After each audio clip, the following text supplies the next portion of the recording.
Año 2025. Buscando el reino de Dios y su justicia.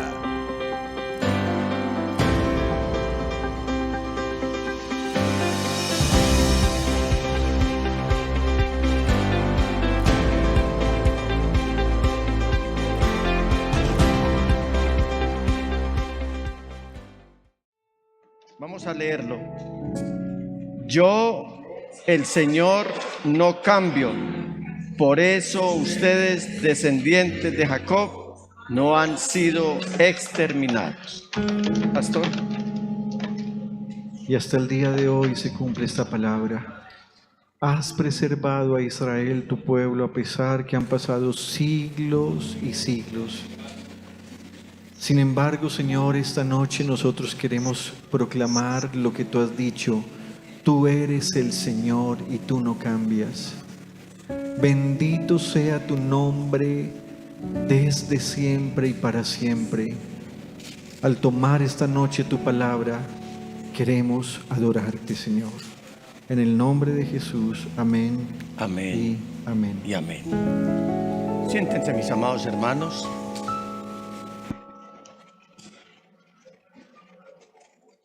Doble faz es el tema que les quiero compartir en esta noche. Ustedes saben que es doble faz, ¿cierto? ¿Recuerdan las famosas chaquetas que la gente lo reclamaba como doble faz? ¿Por qué? Porque podían usar la misma prenda sin que se notara, porque tenía doble faz. ¿Qué más hay de doble faz? Los tendidos de cama. ¿Qué más hay?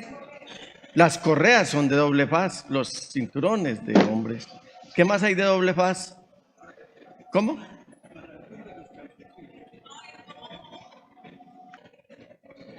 Cabe para algunos los calzoncillos.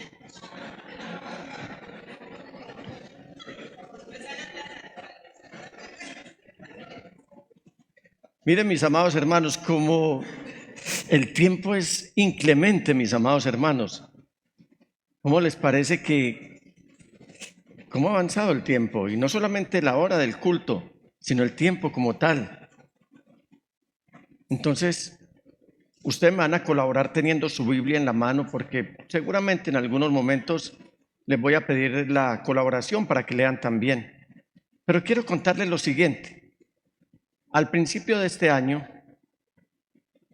un miércoles más exactamente, antes de la celebración de culto, tuve la oportunidad de conversar con un hermano de la congregación, como suelo hacerlo. Converso con algunos antes del culto. Entre unas y otras palabras, el hermano me manifestó estar dichoso porque junto a su esposa estaba estudiando las Sagradas Escrituras. Lo dicho por el hermano, francamente, me produjo como ese gozo espiritual, ese regocijo espiritual. Sin embargo, fue muy sorpresivo para mí cuando el hermano, de manera transparente y sincera, me manifestó una inquietud que le asaltaba. Dicha inquietud, palabras más, palabras menos, dejaba entrever que el Dios, o él me preguntó más bien: Pastor, ¿el Dios del Antiguo Testamento es distinto al Dios del Nuevo Testamento? Me pareció interesante esa pregunta. Si el Dios del Antiguo Testamento era distinto al Dios del Nuevo Testamento. Quiero aclarar que es una persona que aún no lleva un año de caminar con Cristo.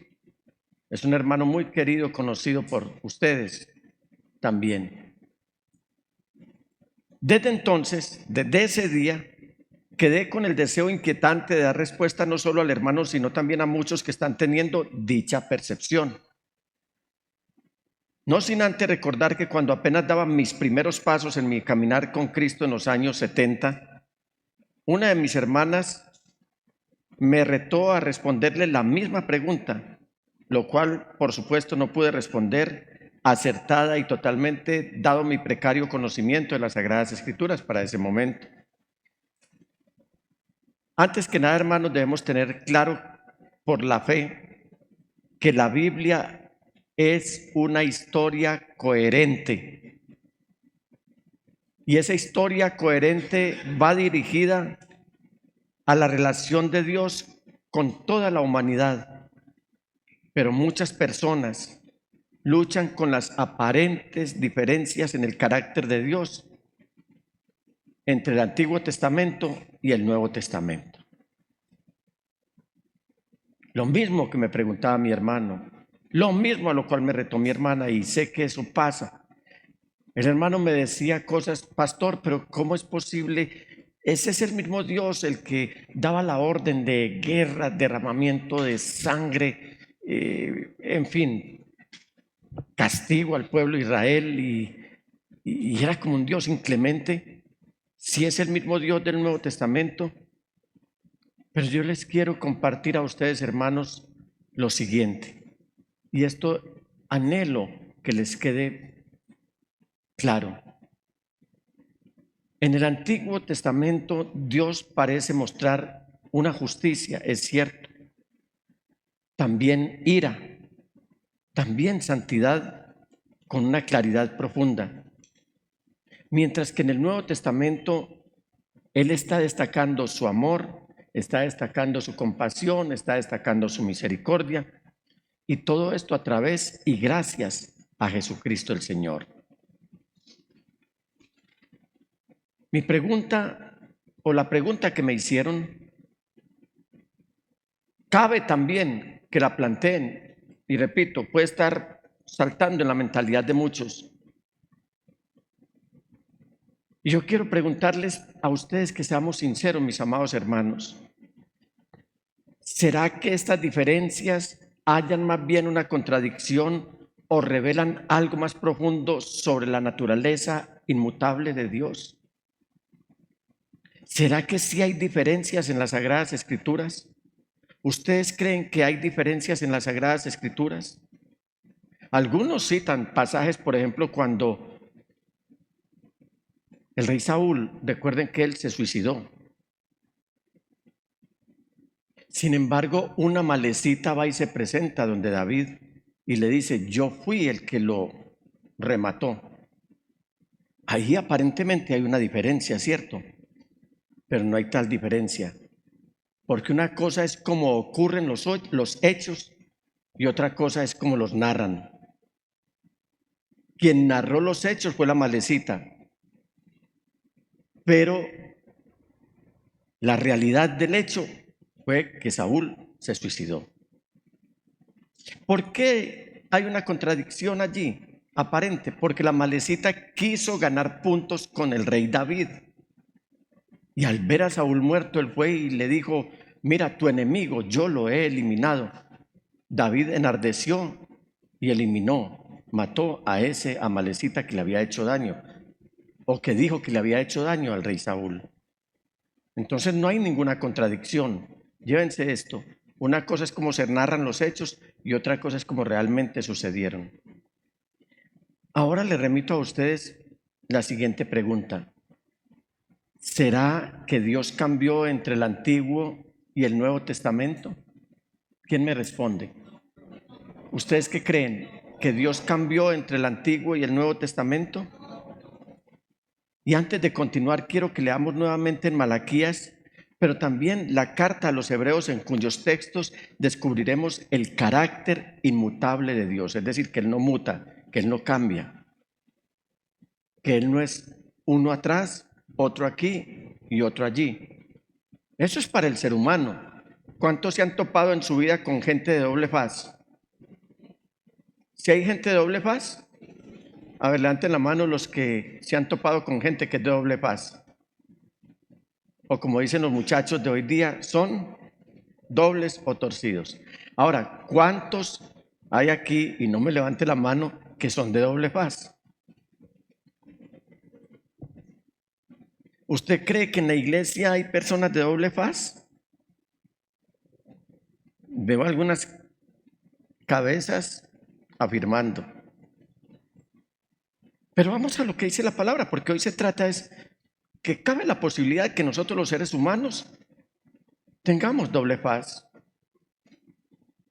Algunos andan por entre las ramas, algunos se esconden al estilo Adán y Eva, otros mienten, otros sonríen por delante y le clavan la espalda al otro, le clavan el puñal al otro por la espalda. A algunos se les habla con sinceridad de frente, pero por detrás se está diciendo todo lo contrario. Con Dios no es así. Y si nuestro Padre no es así, hermanos, nosotros como sus hijos, menos que debemos ser así. En Malaquías 3:6, volvamos a leerlo. ¿Qué dice? Yo, el Señor, no cambio. Eso está en la Biblia. Y si está en la Biblia, es porque Dios lo dijo. Y si Dios lo dijo, yo creo a pie juntillas que Dios no dice mentiras. Si Él está diciendo que Él no cambia, no cambia. El escritor a los Hebreos, que era un judío escribiéndole a judíos ya convertidos al cristianismo, él les escribe en el capítulo 13, versículo 8, de la siguiente manera: Jesucristo es el mismo. Diga, Jesucristo es el mismo. ¿Cuándo? Ayer, hoy y por los siglos.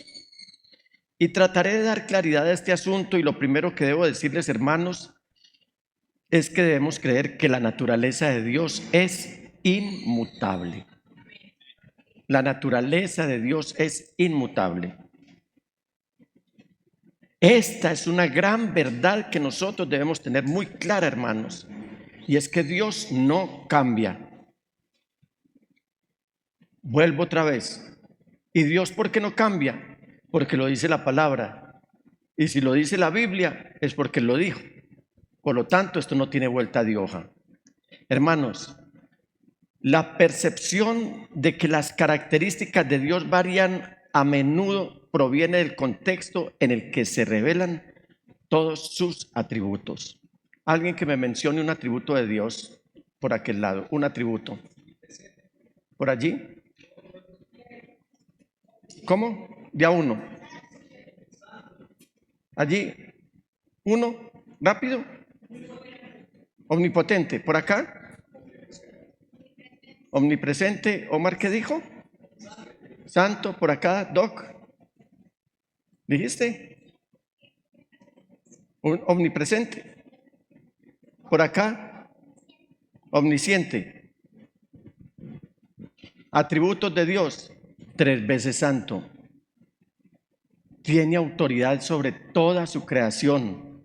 Es soberano y de Él volverán a ser los reinos de la tierra. Hay tantos atributos, y si tuviéramos presentes los atributos del Señor, mis amados hermanos, no nos quedaría faltando tema para adorarlo a Él. Cuando uno tiene presente los atributos de Dios solamente por sus atributos, ya esto debería inspirarnos para adorarlo permanentemente. En ambos testamentos, o sea, en el Antiguo Testamento y en el Nuevo Testamento, la justicia y el amor de Dios están plenamente identificados y son, por supuesto, plenamente visibles, aunque se enfatizan de diferentes maneras. Inicialmente observemos, mis queridos hermanos, estos textos. Y dice Santiago, el hermano medio del Señor Jesús, el primer pastor en Jerusalén. En el capítulo 1, versículos 16 y 17 dice: mis queridos hermanos, no se engañen. Toda buena dádiva y todo don perfecto descienden de lo alto, donde está el Padre que creó las lumbreras celestes. Y mire lo que dice en azul: y que no cambia como los astros, ni se mueve como las sombras. En los Salmos, el 102, 25 y 26, dice el salmista: en el principio tú afirmaste la tierra y los cielos. Tú afirmaste la tierra y los cielos son la obra de tus manos. Ellos perecerán, pero tú permaneces. No dice permanecerás o permaneciste. Mire que dice permaneces. Les invito entonces a que me acompañen al Antiguo Testamento, donde descubriremos la santidad y la justicia de Dios. 2, la santidad y la justicia de Dios. Cuando usted estudia el Antiguo Testamento, se dará cuenta cómo allí se evidencia también un fuerte énfasis en la santidad y en la justicia de Dios. Como creador, ¿cabe la palabra sostenedor? Cabe. Como creador y como sostenedor de todo lo creado, Dios no puede ni tolera el pecado.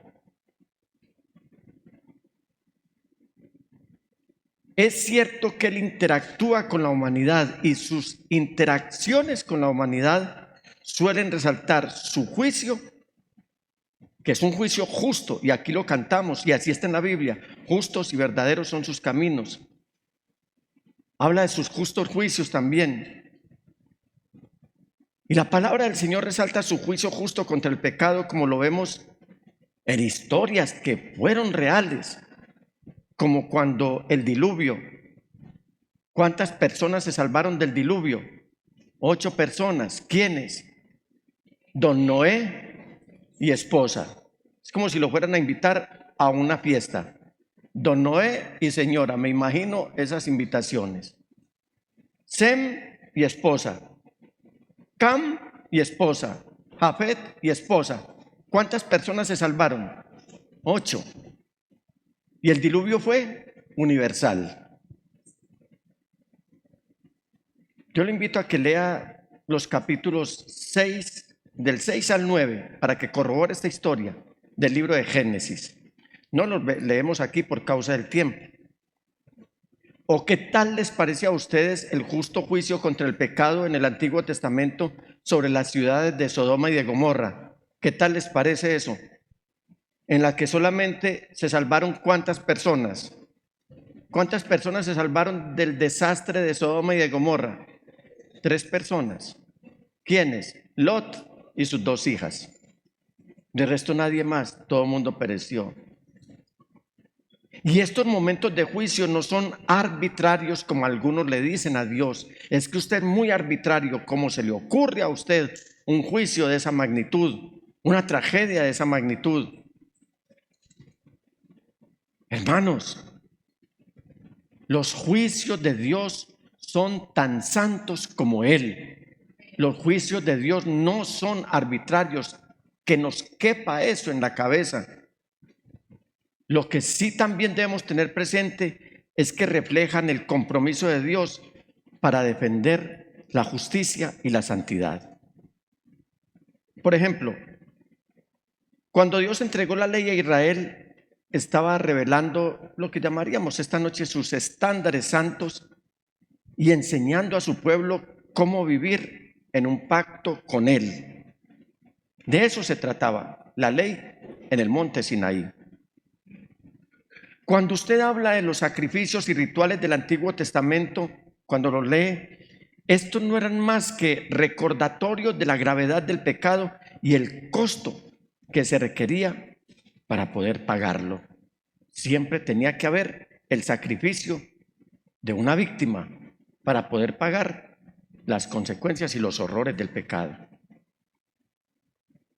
Sin embargo, incluso en estos momentos, ahora mismo, la misericordia de Dios es evidente.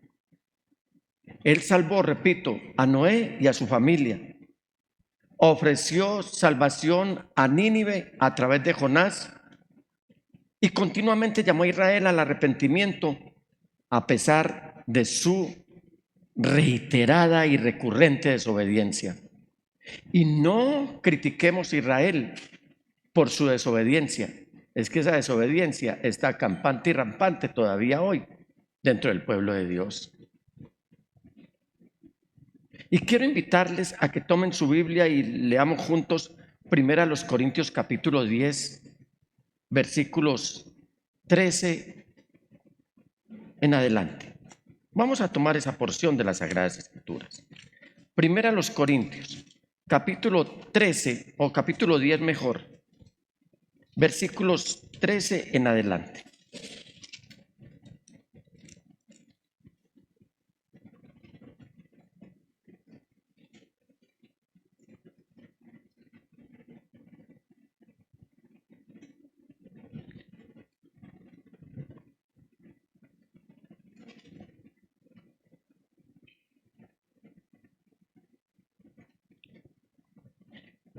Pastor, ¿me haces un favor?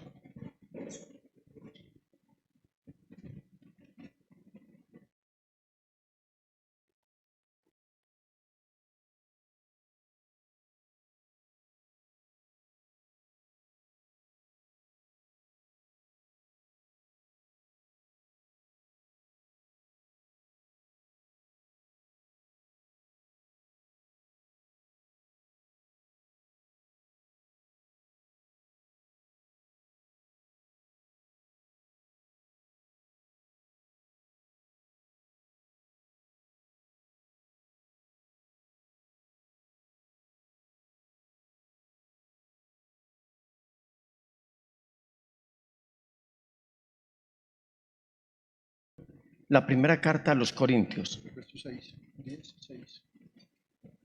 Y vamos al capítulo 10, versículo 6. Gracias, pastor. Vamos a leerlo bien fuerte.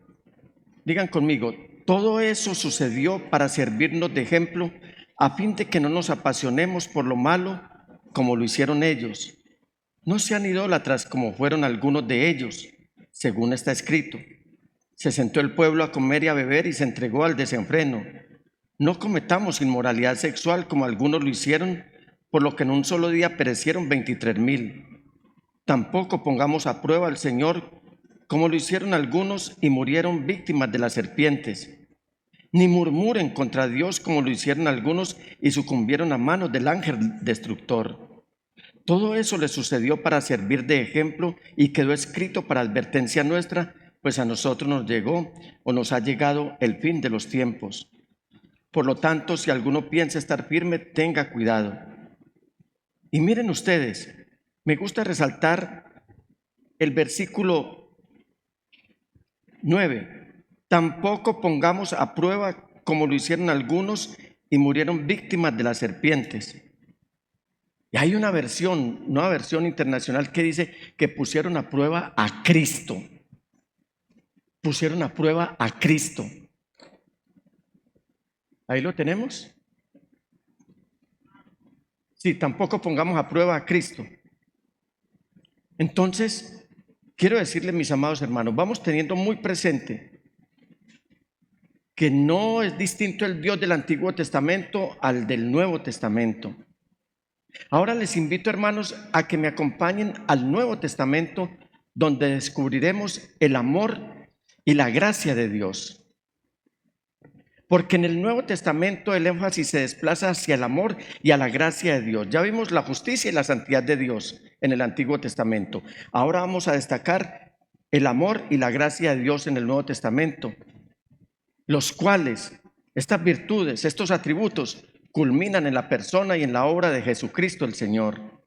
Hay un texto ampliamente conocido, escrito por el apóstol Juan en el capítulo 3 de su Evangelio, el versículo 6, y dice de la siguiente manera: porque tanto amó Dios al mundo que ¿qué hizo? Dio a su Hijo unigénito para que todo el que cree en Él no se pierda, sino que tenga vida eterna. Y aquí quiero también llamarles una vez más la atención, mis amados hermanos. Concentrémonos en esto. Y esto nos debe quedar claro, que la vida, la muerte y la resurrección del Señor Jesús demuestran el plan definitivo de Dios para abordar este problema del pecado, y es de la única manera a través de la cual Él podía reconciliar a la humanidad con Él. Solamente a través de la vida, la muerte y del Señor Jesucristo, que es lo que nos está diciendo Juan en el capítulo 3 de su Evangelio, en el versículo 16. No obstante, el Nuevo Testamento no ignora la santidad ni la justicia de Dios, que es la que se destaca en el Antiguo Testamento. Y usted me preguntará, pastor, ¿dónde encuentro la máxima expresión de la santidad y de la justicia de Dios? La respuesta es simple, pero no menos elocuente. Usted esa respuesta la encuentra en la cruz, porque la cruz es la expresión máxima de la santidad y de la justicia de Dios. El sacrificio de Jesús satisface la justicia de Dios. ¿Cómo? pues al pagar la pena por el pecado, mientras que Él al mismo tiempo muestra su increíble amor y su gracia. Y aquí ya vamos condensando el por qué el Dios del Antiguo Testamento es el mismo del Nuevo Testamento. Mejor dicho, el Dios de la Biblia es uno solo, es el mismo. Y no en vano el apóstol Pablo escribe en la carta a los romanos que Dios es justo y a su vez es el que justifica al que es de la fe de Jesús el Señor. Tomemos estos textos, capítulo 3 de la carta a los romanos, versículos 22 al 26. Leámoslo con mucha atención. Esta justicia de Dios llega mediante ¿qué? La fe en Jesucristo. ¿A quiénes? A todos los que creen. De hecho, no hay distinción, pues todos han pecado y están privados, o como dice otra versión, destituidos de la gloria de Dios. Pero por su gracia, diga, por su gracia, son justificados gratuitamente mediante la redención que Cristo Jesús efectuó.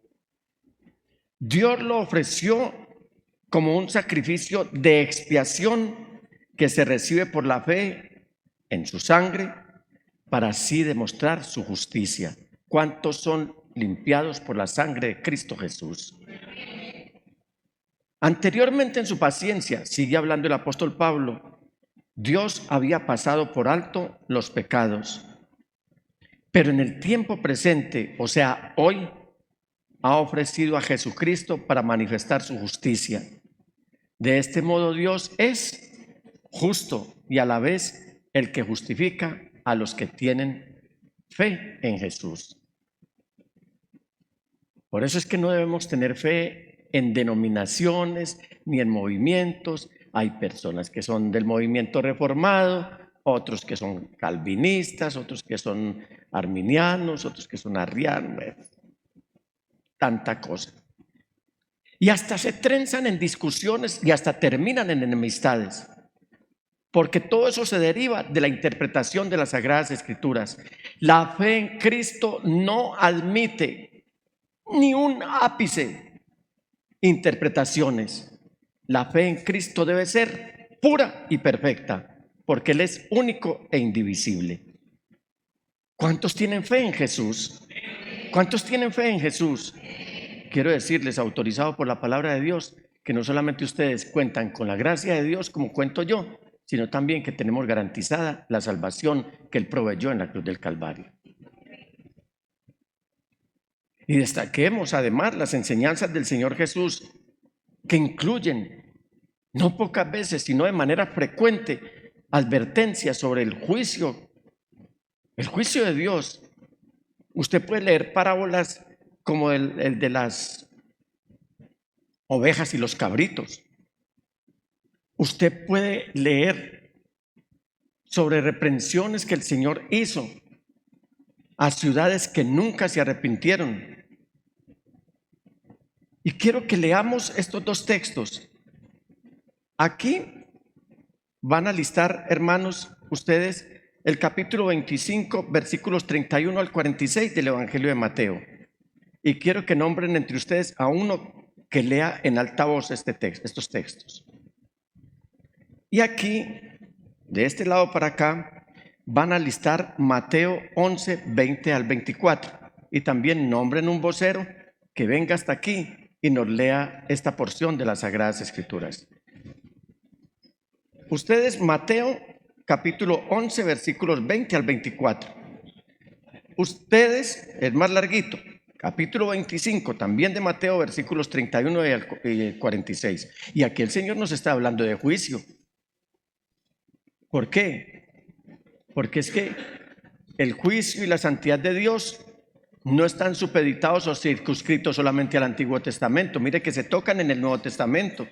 Como también en el Antiguo Testamento se ve la gracia y el amor de Dios. No sé si me he hecho entender, mis amados hermanos. No sé si me he hecho entender.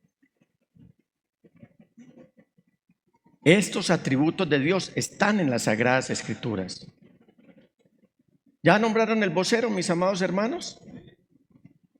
¿Quién va a venir? No lo han nombrado. ¿Y por acá ustedes ya lo nombraron? Elmer, por favor, ven pronto.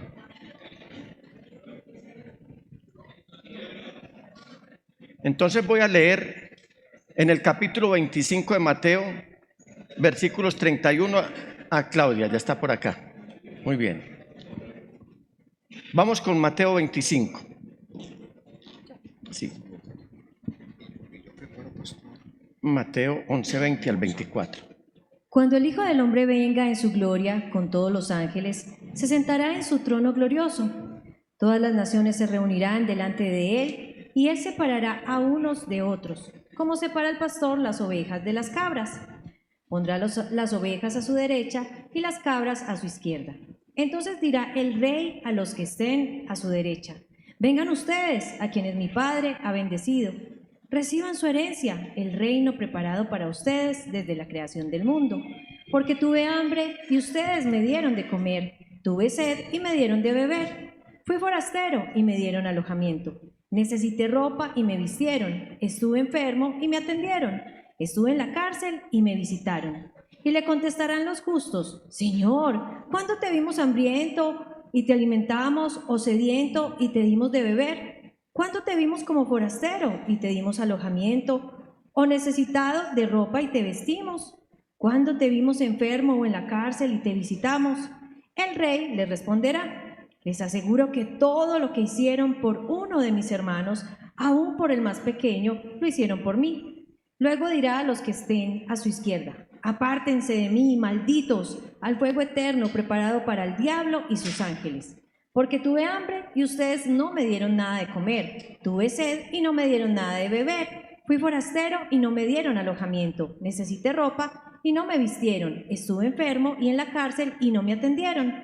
Ellos también le contestarán: Señor, ¿cuándo te vimos hambriento o sediento, o como forastero o necesitado de ropa, o enfermo o en la cárcel, y no te ayudamos? Él le responderá: les aseguro que todo lo que no hicieron por el más pequeño de mis hermanos, tampoco lo hicieron por mí. Aquellos irán al castigo eterno y los justos a la vida eterna. Ahí encontramos estos atributos de Dios. Encontramos justicia, santidad, encontramos amor y gracia. Ahora vamos, mi hermano Elmer, capítulo 11, versículos 20 al 24. Entonces comenzó Jesús a denunciar a las ciudades en que había hecho la mayor parte de sus milagros, porque no se habían arrepentido. ¡Ay de ti, Corazín! ¡Ay de ti, Betsaida! Si se hubieran hecho en Tiro y en Sidón los milagros que se hicieron en medio de ustedes, ya hace tiempo que se habrían arrepentido con muchos lamentos. Pero les digo que en el día del juicio será más tolerable el castigo para Tiro y para Sidón que para ustedes. ¿Y tú, Capernaúm, acaso serás levantada hasta el cielo? No, sino que descenderás hasta los dominios de la muerte. Si los milagros que se hicieron en ti se hubieran hecho en Sodoma, ésta habría permanecido hasta el día de hoy. Pero digo que en el día del juicio será más tolerable el castigo para Sodoma que para ti. Muchas gracias, mis amados hermanos. Entonces miren ustedes, menciona el Señor a Corazín, a Betsaida y a Capernaúm, digamos los centros donde el Señor estuvo predicando el amor y la gracia de Dios. Sin embargo, Él está mencionando a Tiro y a Sidón, puertos que hoy están en el Líbano, y también menciona a Sodoma. Y el Señor está diciendo: mire, si los milagros que ustedes han visto, los milagros que se hicieron ante sus propios ojos, se hubieran hecho en Tiro y en Sidón o en Sodoma, la gente ya se habría arrepentido. Por lo tanto, hay un juicio fuerte sobre esas ciudades. ¿Cuáles? Betsaida, Corazín, Capernaúm, porque ellos, en vez de haber aceptado la gracia y el amor de Dios, desafiaron su santidad y con ella su juicio al rechazar la obra de Dios. ¿Qué entonces nos recuerdan estos ejemplos que acabamos de leer? Que el amor de Dios no anula su justicia, sino que trabaja en perfecta armonía con ella. Es que el Sarkozy es buena gente, es que él me ama.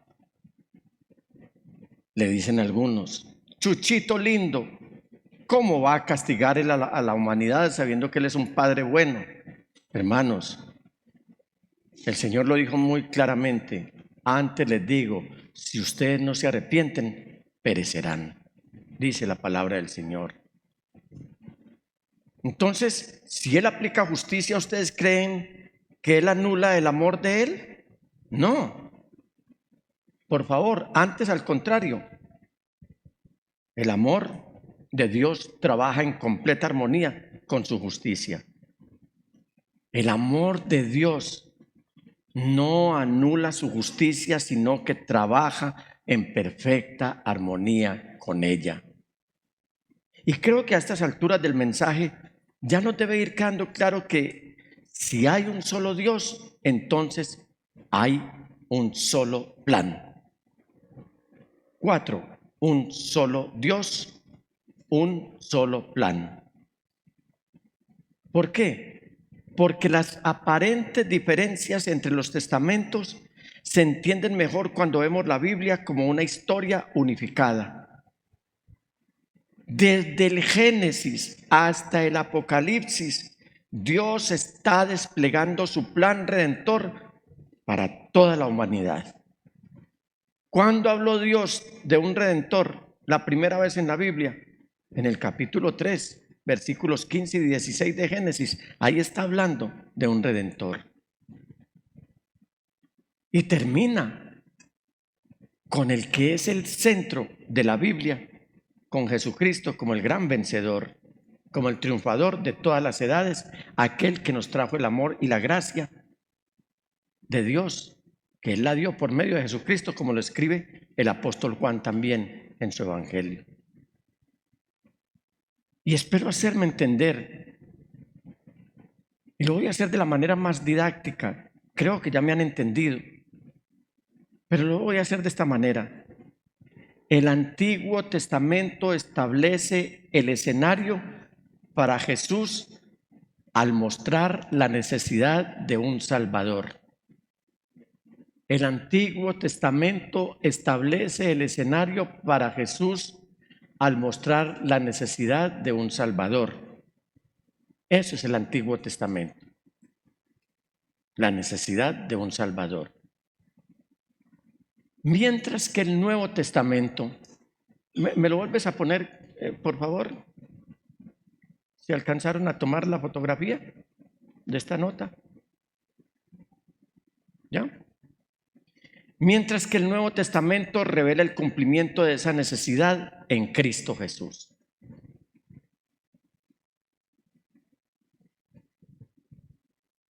Juntos.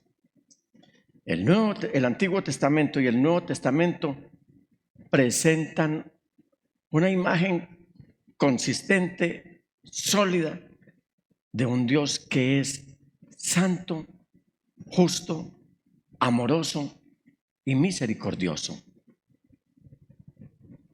Usted encuentra, por ejemplo, el pacto con Abraham en Génesis 12, 1 al 3, que aquí ya nos estaba anticipando la palabra del Señor, las bendiciones mundiales o globales traídas por medio del Señor Jesús.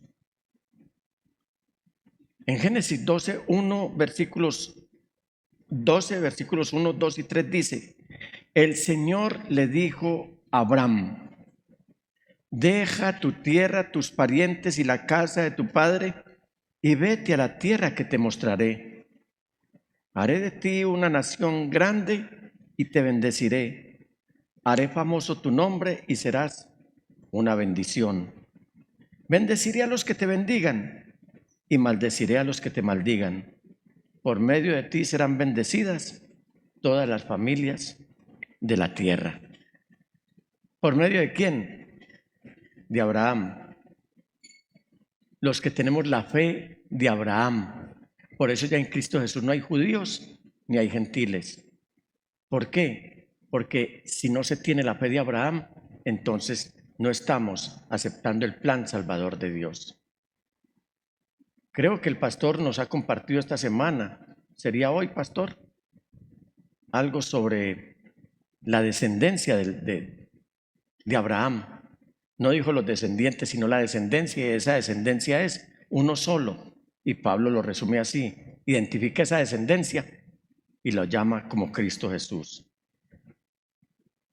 El libro de Levítico, un libro que es un poco aburrido para algunos, pero que trae como centro la santidad de Dios. Y aunque nos hable de ese sistema sacrificial, nosotros debemos mirar cómo el Señor nos está llamando a la santidad. Tan es así que el apóstol Pedro recoge las palabras del libro de Levítico y lo resume de esta manera: sean santos porque yo soy santo, dice el Señor. Entonces ese libro, ustedes al analizarlo se van a dar cuenta que allí está totalmente expuesto el sacrificio definitivo de Cristo Jesús.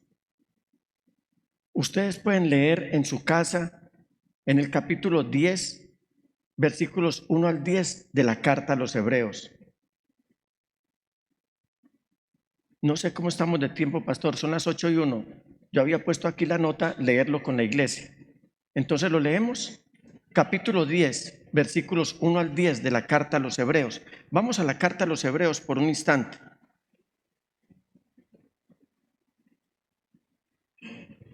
Carta a los Hebreos, capítulo 10, versículos 1 al 10.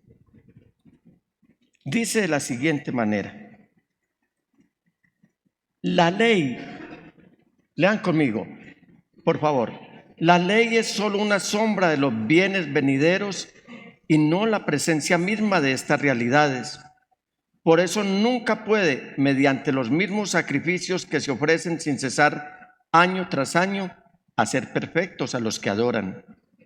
De otra manera, no habrían dejado ya de hacerse sacrificios, pues los que rinden culto, purificados de una vez por todas, ya no se habrían sentido culpables de pecado.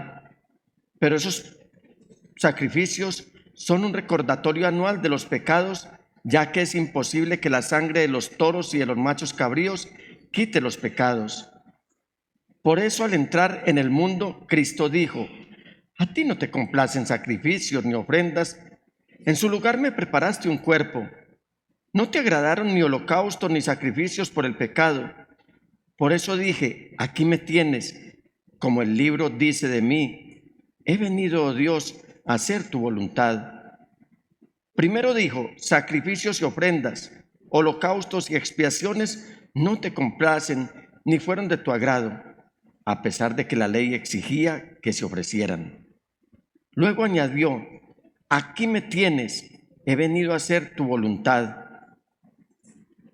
Así quitó lo primero para establecer lo segundo. Y en virtud de esa voluntad, dice, somos santificados mediante el sacrificio del cuerpo de Jesucristo, ofrecido una vez y para siempre.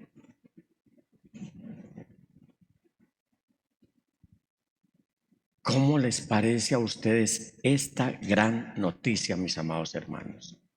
Que ya no tengamos que hacer sacrificios, que ya no tengamos que traer corderitos con ciertas medidas, de ciertos tamaños, de ciertos colores, y que acá no estemos haciendo ningún tipo de sacrificio animal, porque ya Cristo, ofrecido una sola vez y para siempre, entró al trono de Dios y allí llevó expiados todos nuestros pecados. Los profetas mismos advirtieron sobre el juicio también, pero también anunciaron la venida del Mesías que traería salvación. Y ellos están en el Antiguo Testamento. O sea que no debe parecernos poco ni minimizar lo que dice Dios por medio del profeta Isaías en el capítulo 53, que es un capítulo completo que nos deja a las claras el acto redentor de Cristo Jesús, quien roto una vez el velo de su carne, nos permitió tener un camino expedito para poder entrar a comunicarnos con nuestro Padre Celestial. Creo, mis amados hermanos, espero que así sea, que en este momento ya hemos aprendido a responder cuando nos preguntan si el Dios del Antiguo Testamento es diferente al del Nuevo Testamento. ¿Cómo debemos responder? Debemos entender el carácter de Dios, lo cual podemos lograr estudiando las Sagradas Escrituras. Por lo tanto, hermanos, entender la continuidad del carácter de Dios nos ayuda a poner toda nuestra confianza en Él de una manera más abnegada y de una manera mucho más profunda.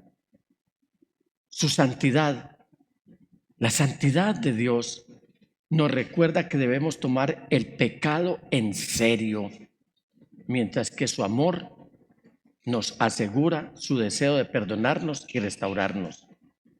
Eso de que son pecadillos chiquitos, que son pecadillos blancos, que son pecadillos amarillos, no, hermanos. Si queremos aceptar y si queremos recibir la gracia y el amor de Dios, tenemos que tomarnos el pecado en serio.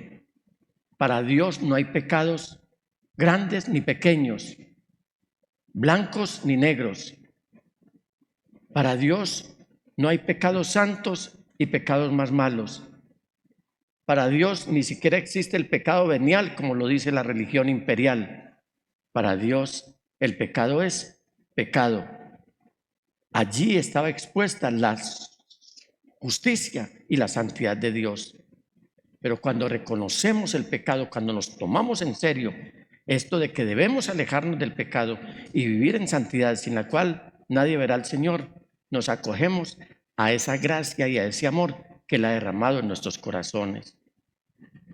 Así que ambos aspectos de su carácter, del carácter de Dios, quiero decir, nos llaman a vivir con mucha admiración, con mucha gratitud y sobre todo con obediencia. Si alguna vez usted, hermano o hermana, ha luchado por ver a Dios como severo en el Antiguo Testamento o demasiado bueno e indulgente en el Nuevo Testamento, yo le recomiendo, dedique tiempo a estudiar cómo los atributos de Dios están todos entrelazados a lo largo de todas las Escrituras, desde Génesis hasta Apocalipsis. Recuerden, hermanos, que el mismo Dios que ahogó el ejército de Faraón en el Mar Rojo es el que sanó a los enfermos, y el mismo Dios que envió fuego del cielo es el que envió a su Hijo a morir por nosotros. Y eso es exactamente lo que nos escribe el apóstol Pablo. En el capítulo 11, versículo 22 al 24 nos dice el apóstol Pablo: por tanto, considera la bondad y la severidad de Dios, severidad hacia los que cayeron y bondad hacia ti. Pero si no te mantienes en su bondad, tú también serás desgajado. Y si ellos dejan de ser incrédulos, serán injertados, porque Dios tiene poder para injertarlos de nuevo. Está hablando de una analogía que está haciendo aquí el apóstol Pablo entre el pueblo de Israel y el pueblo gentil. Pero lo que quiero resaltar es que sí se habla en el Nuevo Testamento de la bondad y de la severidad de Dios. Severidad hacia los que cayeron y bondad hacia ti.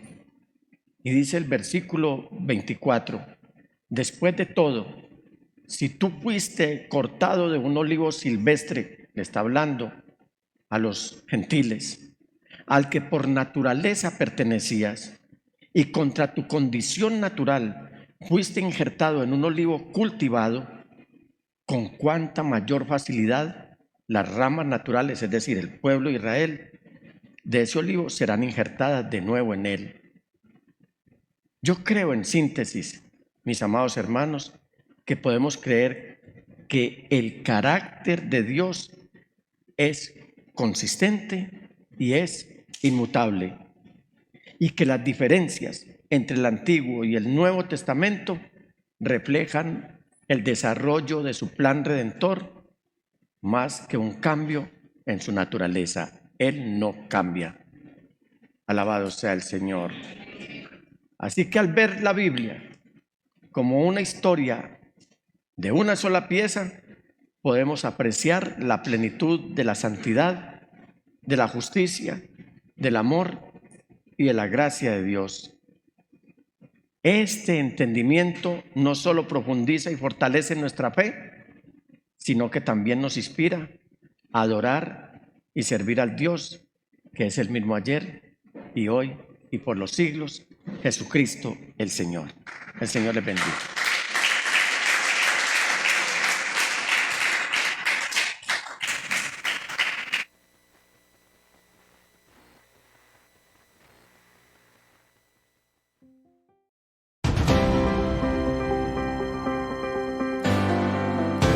Año 2025. Buscando el reino de Dios y su justicia.